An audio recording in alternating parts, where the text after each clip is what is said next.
রহমতুল্লাহি ওয়া বারাকাতুহু। নাহমাদুহু ওয়া নাস্তাঈনুহু ওয়া নাস্তাগফিরুহু ওয়া নু'মিনু বিহি ওয়া নাতাওয়াক্কালু আলাইহি ওয়া নাউযু বিল্লাহি মিন শুরুরি আনফুসিনা ওয়া মিন সাইয়্যাতি আ'মালিনা মান ইয়াহদিহিল্লাহু ফালা মুদিল্লা লাহু ওয়া মান ইউদ্লিলহু ফালা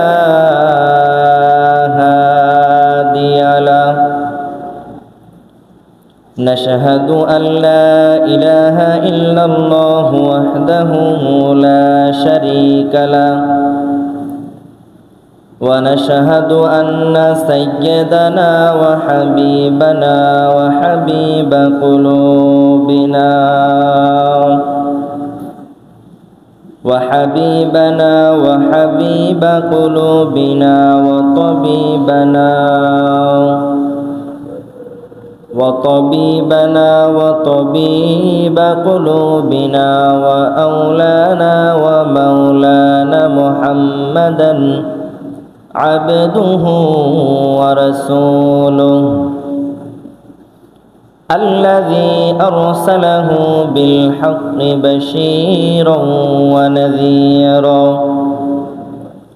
وداعيا إلى الله بإذنه وسراجا وقمرا منيرا أما بعد فقد قال الله تعالى في كلامه المجيد وفي الفرقان الحميد أعوذ بالله من الشيطان الرجيم بسم الله الرحمن الرحيم وما أرسلناك إلا رحمة للعالمين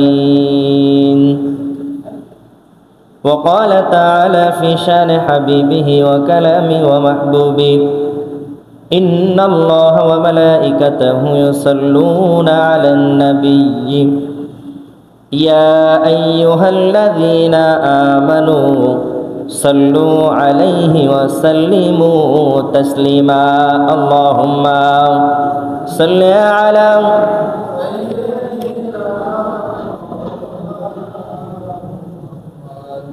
وعلى آل سيدنا شفيعنا محمد اللهم صل على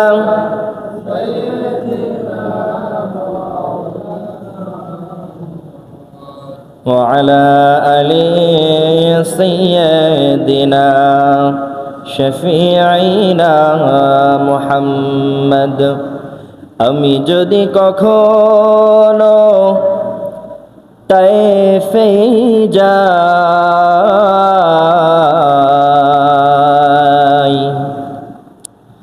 আমি যদি কখনো তায়েফে যাই বলবো মাটিকে ডেকে নবীজির খুন ঝরলো কোথায় বলে দাও তাই আজ আমাকে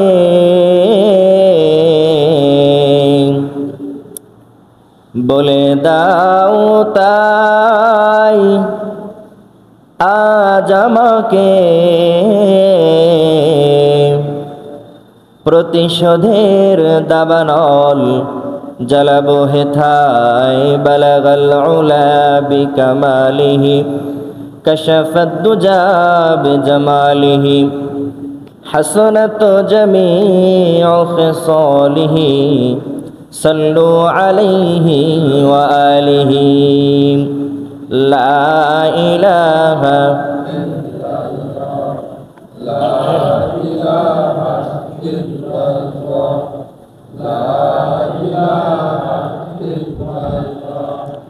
লা ইলাহা লা ইলাহা ইল্লাল্লাহ লা ইলাহা ইল্লাল্লাহ লা ইলাহা ইল্লাল্লাহ লা ইলাহা ইল্লাল্লাহ লা ইলাহা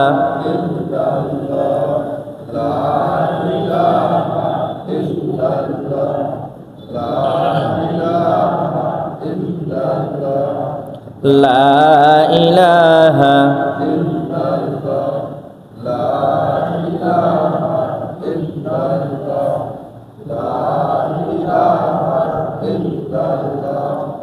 লা ইলাহা ইল্লাল্লাহ লা ইলাহা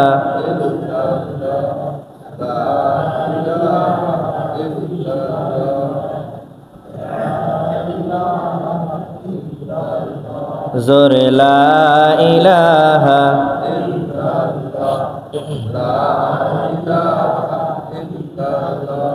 লা ইলাহা ইল্লাল্লাহ মুহাম্মাদুর রাসূলুল্লাহ সাল্লাল্লাহু আলাইহি ওয়াসাল্লাম। মুআজ্জাজ মুহতারাম, আল্লাহ পাকের দরবারে লাখো কোটি শুকরিয়া যে মহান তাবারক ওয়া তাআলা আমাদেরকে একটি সপ্তাহ পেরিয়ে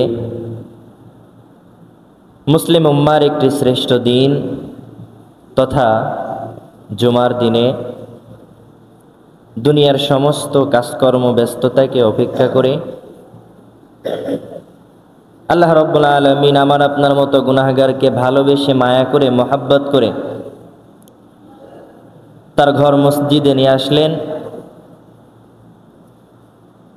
হৃদয়ের যতটুকু শ্রদ্ধা ভালোবাসা আছে সব কিছু মিশিয়ে সে মহান রবের দরবারে শুকরিয়া আদায় করি। সকলেই বলি আলহামদুলিল্লাহ। দ্রুদ সালাম পেশ করি বিশ্ব মানবতার দূত মুক্তির দেশারি সৈয়দুল মুরসালিন খাতামুন নবিয়্যিন ইমামুল আম্বিয়া জনাবে মুহাম্মদুর রাসূলুল্লাহ। সকলেই বলি সাল্লাল্লাহু আলাইহি ওয়াসাল্লাম। সম্মানিত সুধী, আমরা গত জুমায় আলোচনা করতেছিলাম নবীজি সাল্লাল্লাহু আলাইহি ওয়াসাল্লাম দাওয়াতি কাজ শুরু করলেন। কথা কি বোঝা যায়? বোঝা না গেলে একটু বলবেন। আপনি বুঝতে পারছেন না? আচ্ছা, আপনারা বুঝতে পারলেই যথেষ্ট। পিছনে আপাতত কেউ নাই, সমস্যা নেই।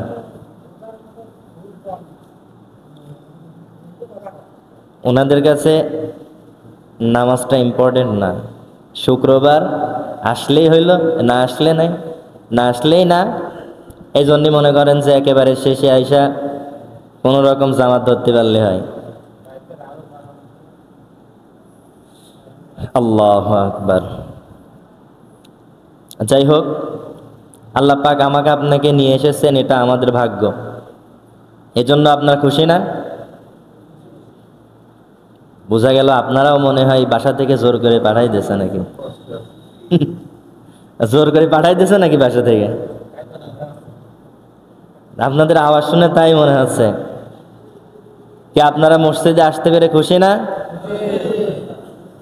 তার মানে জোর আগে ছিল ভাই। আচ্ছা, আমরা গত জুমায় আলোচনা করতেছিলাম নবীজি সাল্লাল্লাহু আলাইহি ওয়াসাল্লাম দ্বীনের দাওয়াত দেওয়ার জন্য একটা পাহাড়ে গিয়েছিল। মনে আছে আপনাদের? পাহাড়টার নাম কি বলেন তো? মনে আছে? নাই? কি পাহাড়? হীরার পাহাড় না, হীরা পাহাড় না, ভুলে গেছেন। আলোচনা আপনারা শোনেন না, যে যাই বলেন আলোচনা আপনারা শোনেন না। সাফা পাহাড়ের উপরে উঠে নবীজি সাল্লাল্লাহু আলাইহি ওয়াসাল্লাম তিনি সর্বপ্রথম বড় আকারে, বৃহৎ আকারে দাওয়াত দেওয়া শুরু করেন। এবার মনে পড়ছে, সর্বপ্রথম নবীজি যখন দাওয়াত দিলেন তিনি কি সংবর্ধনা পেয়েছেন নাকি তিরস্কার পেয়েছেন? বলেন তো। তিরস্কার। এই তিরস্কারটা কোনো পরলোকে করেছে নাকি আপন লোকে করেছে? কেমন আপন লোক? আপন চাচা। আপন কি? চাচা, মানে বাপের ভাই। দেখবেন আমাদের মাঝে, সমাজে ভাই ভাইতে গন্ডগোল হয় না? ভাই ভাইতে গন্ডগোল হয়, কিন্তু এরপরেও চাচা কখনো ভাতিজার সাথে খারাপ ব্যবহার করে দেখছেন? খুব কম, কয়েকজন। কিন্তু এই আবুল আহাব নবীজির জন্মের সময় যে খুব বেজার ছিল তা কিন্তু না। জন্মের সময় এই ব্যক্তিটা অনেক খুশি ছিল, কিন্তু বেজার হইল কখন? যখন নবীজি দাওয়াত দিল তাওহীদের, একত্ববাদের, এক আল্লাহর, কোরআনের দাওয়াত যখন দিল, তখন আপন চাচা নবীজির বিরুদ্ধে চলে গেল। বর্তমানে মিলান তো একটু। আপনি তাওহীদ অনুযায়ী, আল্লাহর কোরআন অনুযায়ী দেশ চালাতে যাবেন, আল্লাহর কোরআন অনুযায়ী সমাজ চালাতে যাবেন, আল্লাহর কোরআন অনুযায়ী আপনার পরিবার চালাইতে যাবেন, সর্বপ্রথম যেখান থেকে বাধা আসবে ওই বাধাটা আপনার আপন মানুষ দিবে। কথা কয় না? বর্তমান নেটে ঘুটে দেখবেন, নেটে দেখবেন আলেম ওলামারা কত চেষ্টা করছে আগামীতে কোরআন অনুযায়ী দেশটাকে চালানোর জন্য। সকলেই চেষ্টা করছে যেন সকল মুসলিম উম্মাহ, সকল মুসলমান যেন পরস্পর একে অপরের ভাই হয়ে যেন আমরা আগামীর দেশটা কোরআনের বাংলাদেশ বানাতে পারি। এই চেষ্টা এক শ্রেণীর আলেম তারা করতেছে, ঠিক কিনা বলে? কিন্তু ওই যে বললাম, সর্বপ্রথম আঘাত দিবে আরেক দল আলেম।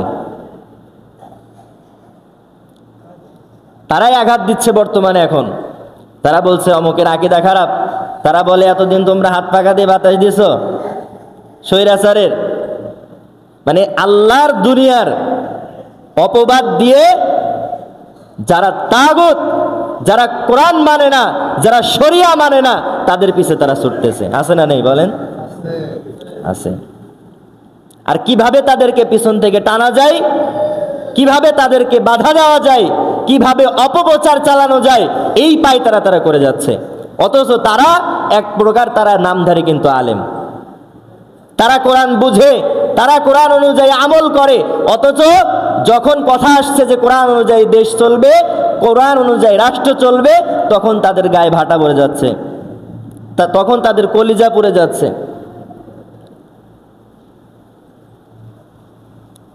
এই হচ্ছে বর্তমানে অবস্থা। এটা এখন না, নবীজির জামানা থেকে হয়ে আসছে। তার মানে এটা যে এখন হচ্ছে, আবু জাহেল সেই সময় যেমন নবীজিকে বাধা দিয়েছিল, আবুল আহাব যেমন বাধা দিয়েছিল, ঠিক তেমনি এখন এরাও বাধা দিবে। কিন্তু মনে রাখবেন, বাধা দিয়ে মন্তব্য করে কখনো গন্তব্য ঠেকানো যায় না। যতই মন্তব্য করুক, যত যাই করুক, ইসলামের বিজয় আগামীতে আসবে ইনশাআল্লাহ, ঠিক কিনা বলেন? আমরা চাই তো আগামীতে ইসলামের বাংলাদেশ হোক, আমরা চাই তো আগামীর বাংলাদেশ কোরআনের বাংলাদেশ হোক। হ্যাঁ, চাইলে সেই অনুযায়ী আমাদেরকে চলতে হবে, সামনে আগাইতে হবে। কে কি বলল এটা দেখার টাইম নাই। আমরা আগামীতে কাঁধে কাঁধ মিলিয়ে হাতে হাত রেখে আমরা আগামীতে আমাদের বাংলাদেশে কোরআন অনুযায়ী আমাদের বাংলাদেশ চালাবো, আগামীতে ইসলাম অনুযায়ী আমাদের বাংলাদেশ চালাবো ইনশাআল্লাহ। আল্লাহ রাব্বুল আলামিন তৌফিক দান করুন।